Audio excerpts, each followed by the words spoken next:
Well, here we are. It's Wednesday, which means it's time for Lunch for the Soul. I am Melissa Wilson from Fox 26 News morning anchor, also medical reporter and host of Lunch for the Soul. This is a time where I introduce you to interesting people in our community. A lot of the times they need our help.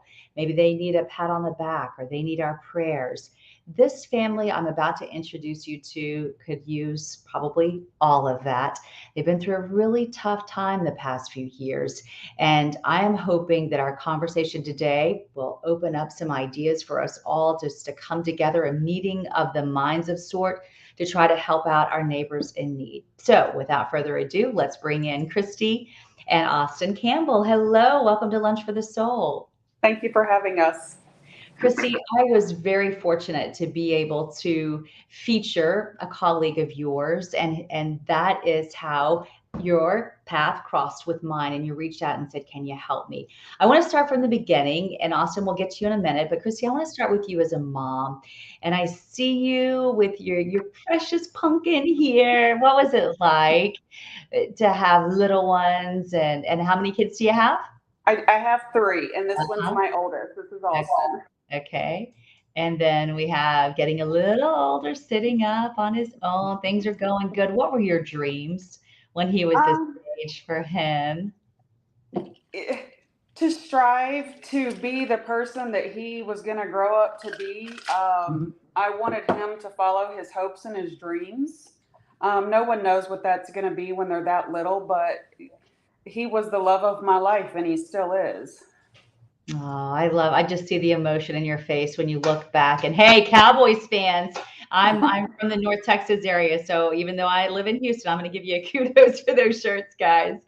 And then we just see, life is good. You've got your three kids.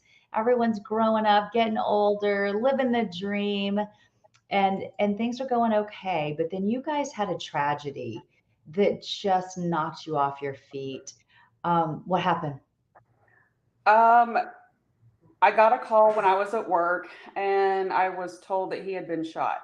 Um, I I it was hard. You don't even know what to do, where to begin, who to call. So I called my husband, raced to the hospital. When a person's been shot, I've also learned doing or going through all this that when they arrived at the hospital, when he arrived at the hospital, they put him in under an alias. His birthday's not the same. He's not a he, he's a she. Um, the date of his birthday was even incorrect. I had the detective on the phone. I'm hollering at the triage nurse because the detective is telling me he's at that specific hospital. The triage people are saying, no, there's no such person. Finally, they called, I guess, the people in ICU. A male nurse walked down, asked to see my identification. I showed them that. And then he immediately took me up to the fourth floor, and there he was. And even though this happened in February of 2021, right? Yes, ma'am. You still see that you have the bandage on your face after all this time. And so let's get into what happened, Austin. So I understand that the one of the bullets went in through your neck, it came out your jaw, and it's been really a nightmare for you to get over this. So you had surgery then. I understand you were in ICU for 9 days. Did you have surgery then to repair the damage, or when did that take place? Uh, I can answer. yes. Yes, go ahead. I know it's hard for him to talk about it. Yeah. When my husband finally got there, the doctor finally showed up, and I guess maybe an hour later they took him into surgery. They said it was going to be a 3 hour surgery. It ended up by being a 5.5 hour surgery. It was pretty gory when the doctor came down. We actually saw the pictures that he showed us, Mhm. and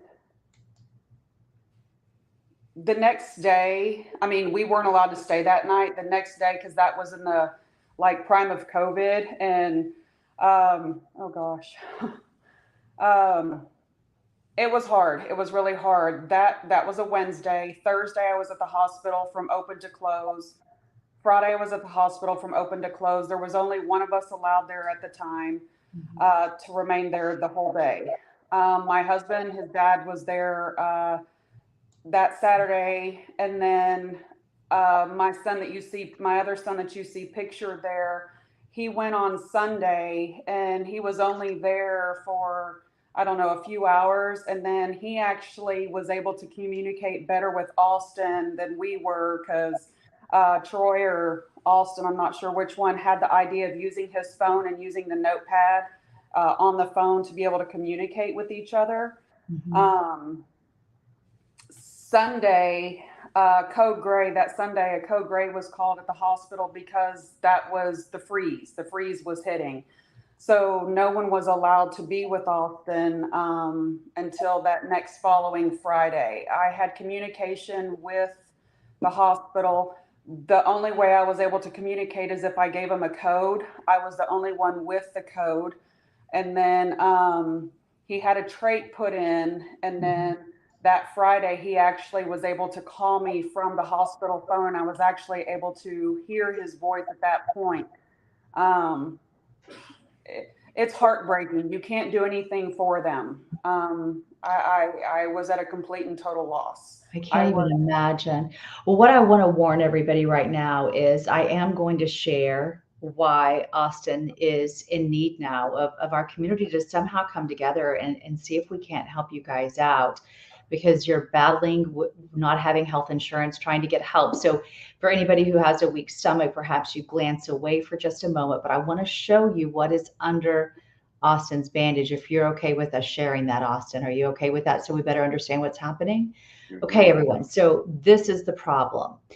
The jaw is deteriorating, and what you're seeing is the hardware that was put in to help rebuild his jaw is now open, and the skin is pulling away. I can't imagine what that's been like for your family, Austin. It's got to be very tough. How are you dealing with this? Just one day at a time. I mean, I don't know how. I mean, best I can, I guess. I don't know how to explain that.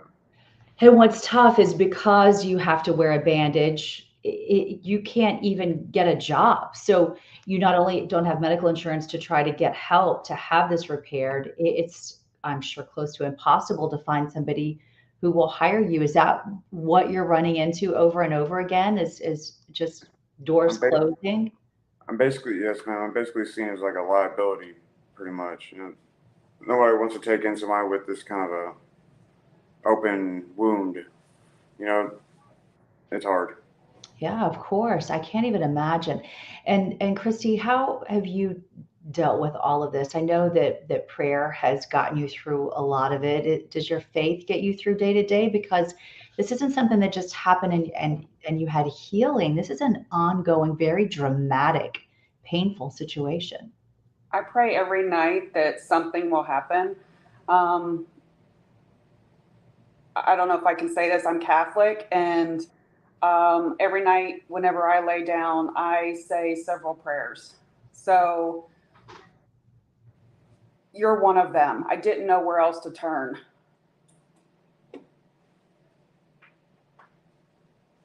I can't even tell you how much it means to me to be able to hear you say that. And you just never know. And I can't help but think that conversations like this aren't going to make a difference, that we can find a foundation or find a doctor who has an idea about how to help out in this situation. So let's talk about the medical insurance situation. I know, Christy, you can walk us through, because you've seen what he's done, how difficult it's been. What are the things that you've tried and then been told no over and over again? He's tried for Medicaid 3 times. The last time he was told no because he has no children. He's tried for Montgomery County Health Assistance. They denied him because he couldn't show proof of like going to fill out the job applications. They have to have proof. He's tried for SSI and was denied. He's actually walked into the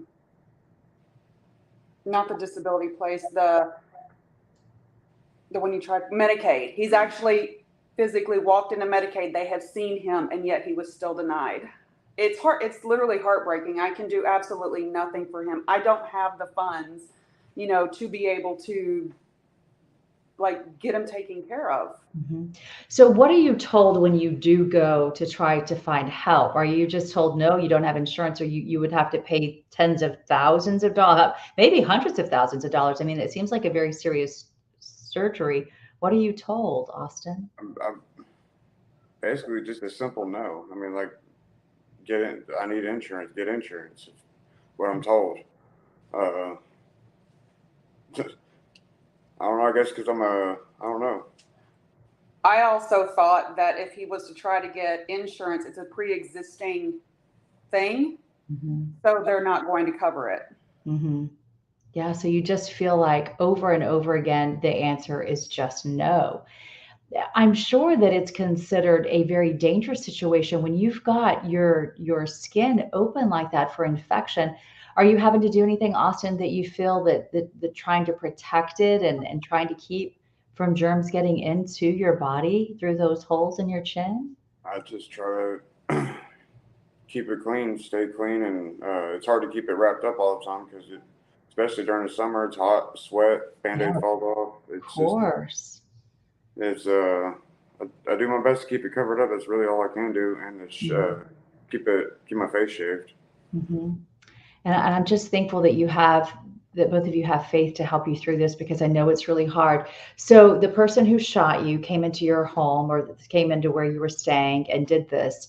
He's he's in jail now or prison, I guess, and doing time. Yes, ma'am. Does that give you any peace at all through all of this, or is the pain so bad that it's hard to find that peace right now? It's just hard to find a piece right now. I mean, him being in there doesn't make me feel any better right now. You know, Mhm. it's I mean, I guess it's a better peace of mind, I guess, in a way. But I mean, he's got I mean, he's got a cakewalk right now. I mean, Yeah. Compared to what you're dealing with, that's what it feels like, I'm sure.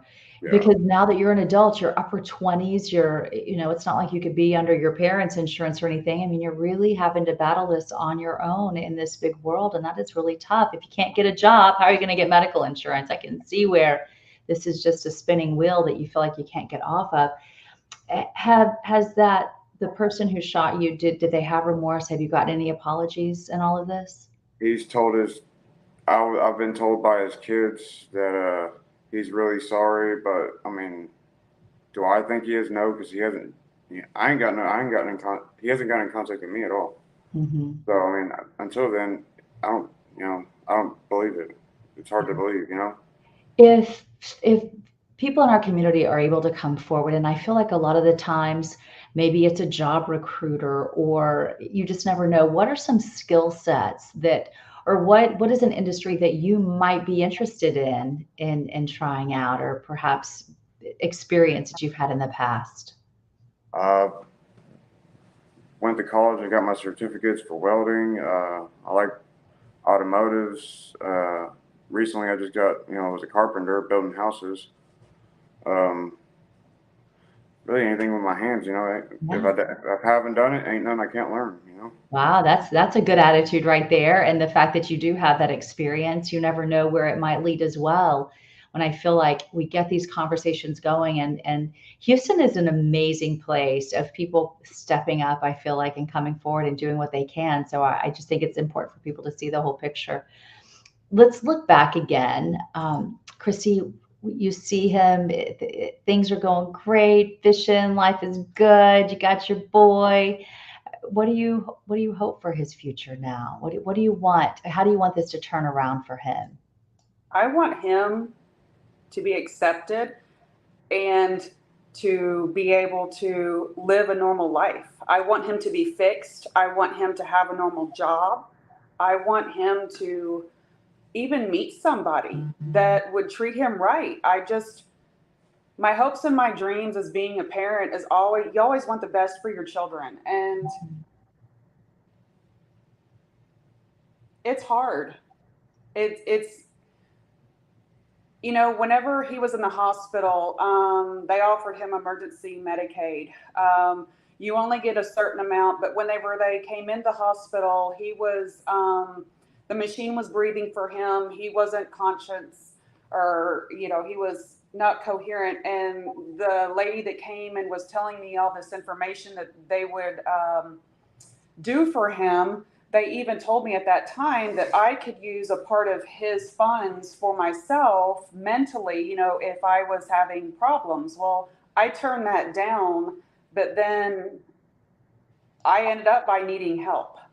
I cried every day. I cried at work. I would hear somebody say something that I didn't think was appropriate that struck me back to thinking about him, and I would just sob. I uncontrollably sobbed. And my husband's like, "You need help." So it's